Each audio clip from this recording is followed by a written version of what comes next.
आज के 23 জানুয়ারি আমাদের দেশের মহান নেতা নেতাজি সুভাষচন্দ্র বসুর জন্মদিন। 1897 সালের 23 জানুয়ারি উড়িষ্যার কটক শহরে জন্মগ্রহণ করেন নেতাজি সুভাষচন্দ্র বসু। ওনার পিতা ছিলেন কলকাতা হাইকোর্টের বিখ্যাত এক উকিল।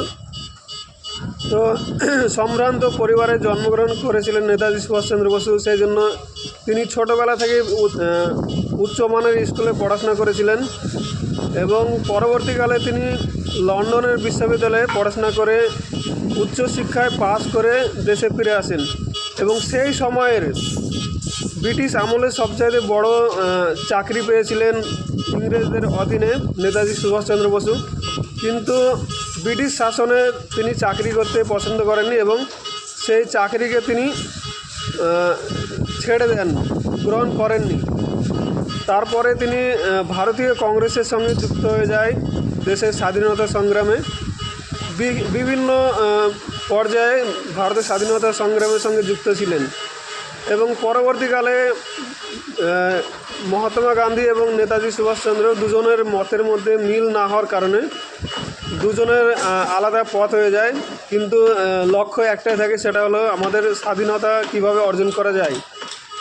তো তিনি অন্য একটা রাজনৈতিক দল তৈরি করেছিলেন, ফরওয়ার্ড ব্লক নামে একটা রাজনৈতিক দল তৈরি করার পরে তিনি সেখান থেকে চালিয়ে যাচ্ছিলেন স্বাধীনতা সংগ্রামের উদ্দেশ্যটা। তারপর তিনি ইংরেজদের বিরুদ্ধে বিভিন্ন পর্যায়ে আন্দোলন করার কারণে ব্রিটিশ শাসনের যারা ছিল উচ্চপদস্থরা তাকে নজরবন্দি করে তার নিজের ঘরে, এবং নজরবন্দি করার কারণে তিনি কোনো স্বাধীনতা সংগ্রামে যুক্ত হতে পারছিলেন না, কোথাও কোনো কাজ করতে পারছিলেন না।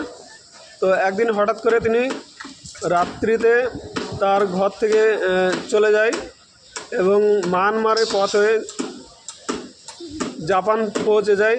সেখান থেকে ভারতীয় বন্দী, যারা জাপানে ভারতীয় কিছু লোক বন্দী ছিল, তাদেরকে জাপান সরকারের সহযোগিতায় আজাদ হিন্দ ফৌজ তৈরি করেন এবং তাদেরকে নিয়ে আবার দেশে ফিরে আসেন স্বাধীনতা সংগ্রামের জন্য। তো এই স্বাধীনতা সংগ্রামে তিনি বিভিন্ন দেশে গিয়েছেন, ভিয়েতনাম, জাপান, মায়ানমার, বিভিন্ন দেশে সংগঠন তৈরি করার জন্য গিয়েছিলেন। পরবর্তীকালে কোনো একটা জায়গায় গিয়ে তিনি নিরুদ্দেশ হয়ে যান এবং আমরা এখন পর্যন্ত নেতাজি সুভাষচন্দ্র বসুর খবর পাইনি শেষ পর্যন্ত কি হয়েছে। তো আমরা অবশ্যই নেতাজি সুভাষচন্দ্র বসুকে স্মরণে রেখেছি। জয় হিন্দ, বন্দে মাতরম।